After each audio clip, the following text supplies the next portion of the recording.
Imagine कीजिए ये bag आपकी बॉडी है और ये जो कंचे हैं ये आपके बॉडी में जान।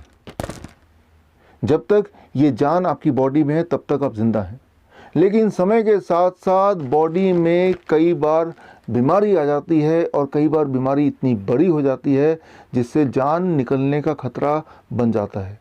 ऐसे में आप ट्रीटमेंट कराते हैं, इलाज कराते हैं, उस बीमारी को ख़त्म करने के लिए रिपेयर कराते हैं। और कई बार आप देखते हैं कि इलाज के बावजूद भी पेशेंट की जान चली गई, बल्कि इलाज के दौरान ही पेशेंट की जान चली गई। और ऐसे में आपको लगता है कि इलाज तो कराया था फिर भी पेशेंट को हम बचा नहीं पाए, जबकि क्लोज इन्वेस्टिगेशन से अक्सर ये पाया जाता है कि जब इलाज की कड़ी को पकड़कर, उसके थ्रेड को पकड़कर ध्यान से देखा गया तो पाया गया कि इलाज के बावजूद भी पेशेंट नहीं मारा गया, बल्कि इलाज ही कारण है पेशेंट के मरने का। मेडिकल भाषा में इसे बोलते हैं एट्रोजेनेसिस। आज मैं एक बहुत ही गंभीर विषय पे आपसे बात करूंगा। आपको ले जाता हूं आज से 150 साल पहले, अमेरिका की बात है, नॉर्थ अमेरिका की बात है। उस वक्त अगर कोई accident victim, blood loss patient hospital में आता था, ब्लड लॉस चाहे सर्जरी की वजह से हो या एक्सीडेंट की वजह से हो या पेशेंट एनीमिक हो, उस वक्त का कॉमन प्रैक्टिस था मिल्क ट्रांसफ्यूजन। नज़ारा ये कि पेशेंट लेटा हुआ है और पेशेंट की नसों में दूध के पाइप लगे हुए हैं और दूध लिटरली नसों में चढ़ाया जा रहा है। नज़ारा यहाँ तक भी था कि बेड के पास गायें बंधे हुए हैं और नर्सेस गाय का दूध निकाल रही है और ताज़ा दूध पेशेंट पे चढ़ाया जा रहा है, इस उम्मीद से कि शायद पेशेंट बच जाए। आपको मेरी बात का यकीन नहीं आएगा, इसीलिए मैं आपको रेफरेंस दे रहा हूँ ब्रिटिश मेडिकल जर्नल का, 12 अप्रैल 1879, पेज नंबर 557 से लेके 559 के बीच में। आपको पढ़ना है तो स्क्रीन पे दिए हुए लिंक में जाके आप देख सकते हैं, आर्टिकल पढ़ सकते हैं। आपको समझ आ जाएगी बात कि उस वक्त का कॉमन प्रैक्टिस था मिल्क ट्रांसफ्यूजन। और नतीजा क्या? वही नतीजा जो एक्सपेक्टेड है कि पेशेंट की मृत्यु हो जाती। और डॉक्टर्स इस सोच में रहते कि हमने तो दूध चढ़ा के भी देख लिया फिर भी पेशेंट मारा गया। और कई सारे ट्रायल्स होते रहे, कई सारे एक्सपेरिमेंट होते रहे और कई सारे नियम भी बनते रहे। एक वियर्ड नियम ये भी था कि अगर वो लड़का है विक्टिम पेशेंट तो गाय या भैंस का दूध चढ़ाया जाएगा, और लड़की है या बच्चा है तो बकरी का दूध। या एक ट्रायल का नतीजा ये भी था कि अगर 1 लीटर दूध चढ़ाया गया तो जल्दी मौत होती है, या आधे लीटर से कम दूध अगर चढ़ाया जाए तो जिंदगी थोड़ी देर तक रहती है। और फाइनली उन्होंने कंक्लूड किया कि आधे लीटर से कम दूध चढ़ाना ही ठीक रहेगा। करते करते 50 साल निकाल दिए डॉक्टरों ने ये समझने के लिए कि दूध चढ़ाने के बावजूद भी मृत्यु नहीं हो रही है, बल्कि दूध चढ़ाने की वजह से मृत्यु हो रही है। और इसके साथ ही मिल्क ट्रांसफ्यूजन का जो प्रैक्टिस था वो हमेशा के लिए ख़त्म हो गया और उसकी जगह आ गया what is now known as blood transfusion. आजकल पिछले 100 सालों की बात कर रहा हूँ, दुनिया भर के हर तरह के हॉस्पिटल्स में एक कॉमन सीन है, अगर एनीमिक पेशेंट आ जाए या एक्सीडेंट विक्टिम ब्लड लॉस वाला आ जाए या किसी भी सर्जरी की वजह से ब्लड लॉस हो जाए, तो एक कॉमन प्रैक्टिस है and that is blood transfusion. Blood transfusion में ये बिलीव ही नहीं किया जाता, बल्कि ये विश्वास किया जाता है कि खून चढ़ाने से इंसान के जिंदा रहने की पॉसिबिलिटी बढ़ सकती है, रादर बढ़ जाती है।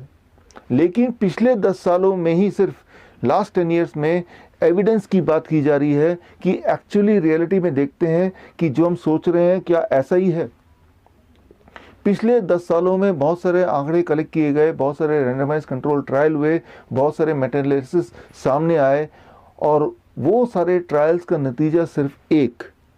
मान लीजिए 2 पेशेंट हैं, दोनों की स्थिति एक जैसी गंभीर है, दोनों का ब्लड लॉस एक जैसा है, और एक को खून चढ़ाया गया और एक को खून किसी कारणवश नहीं चढ़ाया गया। हर बार ये पाया गया कि जिन पेशेंट्स को खून चढ़ाया गया उन पेशेंट्स के मृत्यु की चांसेस लगभग डबल है, 2 गुना।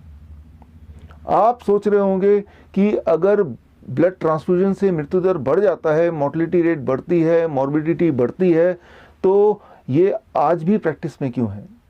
इसके लिए आप गौर कीजिए स्क्रीन में दिए हुए रिपोर्ट को। रिपोर्ट है AABB का, यानी कि American association of blood bank. जिन्होंने ये बीड़ा उठाया है कि वो प्रोटोकॉल बनाएंगे, गाइडलाइन बनाएंगे, रिकमेंडेशन बनाएंगे। उनके रिकमेंडेशन देखिए, 4 रिकमेंडेशन स्क्रीन पे हैं। इनमें से रिकमेंडेशन 2, 3, 4 की बात करते हैं। इन तीनों रिकमेंडेशन के लास्ट लाइन को देखिए, मैंने हाईलाइट किया है। लास्ट लाइन क्या है? Weak evidences, weak recommendation, uncertain recommendation, low quality evidences, very low quality evidences. बोलने का मतलब ये है, उन्होंने प्रोटोकॉल तो बना दिया, नियम बना दिया, गाइडलाइन बना दिया, लेकिन बोलना वो चाह रहे हैं इस गाइडलाइन के लिए सबूत कोई ठोस नहीं है, बल्कि सबूत ही नहीं है। सिर्फ रिकमेंडेशन 1 के नीचे लास्ट लाइन पे लिखा है स्ट्रॉन्ग रिकमेंडेशन, स्ट्रॉन्ग एविडेंसेस।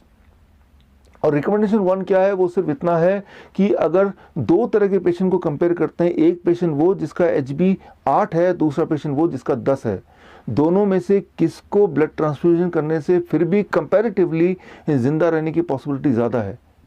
देखिए, ये कंपैरिजन कुछ वैसा ही होगा जैसा मिल्क ट्रांसफ्यूजन वाले ज़माने में कंपैरिजन किया गया कि 1 लीटर दूध या आधा लीटर दूध।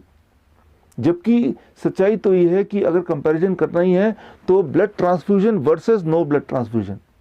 और इस तरह के ट्रायल्स तो पिछले 10 साल में ही हुए, और हर ट्रायल का नतीजा बिल्कुल साफ कि ब्लड ट्रांसफ्यूजन से मृत्यु होती है।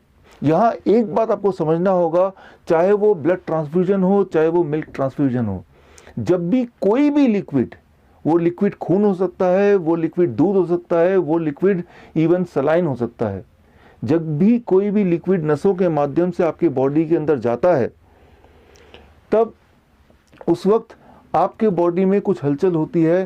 पहली बात जिसे कहते हैं मेडिकल भाषा में ट्राली मतलब transfusion related acute lungs injury, यानी कि लंग्स पर दबाव पड़ता है, लंग्स काम करना बंद कर देती है, इंसान की मृत्यु हो जाती है। और दूसरी सबसे बड़ी बात जिसे कहते हैं मेडिकल भाषा में ट्रांसफ्यूजन रिलेटेड इम्यून मॉड्यूलेशन, यानी कि जब भी कोई भी लिक्विड नसों के माध्यम से बाहर से बॉडी में जाता है तो बॉडी का जो इम्यून सिस्टम है पूरा गड़बड़ हो जाता है, तहस नहस हो जाता है। और एक खास तरह का मॉलिक्यूल जिसका नाम है VEGF, vascular endothelium growth factor, ये एक ऐसा मॉलिक्यूल है जो ये डिसाइड करता है कि आप हेल्दी रहेंगे या आप बीमार पड़ेंगे, आपकी डेथ कैंसर से होगी या आप हार्ट डिजीज से जूझेंगे।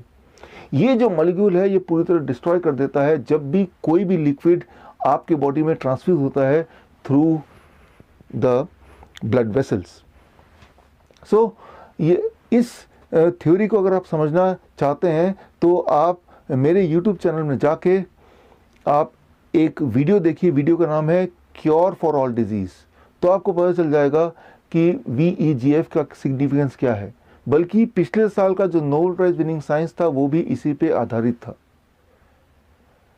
हर साल पूरे दुनिया में हज़ारों ब्लड डोनेशन कैंप्स लगते हैं और कैंप के माध्यम से 85 मिलियन यूनिट से लेके 100 मिलियन यूनिट तक ब्लड कलेक्ट किया जाता है। लगभग 10 ओलंपिक साइज के स्विमिंग पूल के बराबर अमाउंट का, मतलब 10 ओलंपिक साइज के स्विमिंग पूल को अगर ब्लड से भर दें तो जितना खून होगा इतना खून डोनेशन के नाम से, ब्लड डोनेशन के नाम पे कलेक्ट किया जाता है।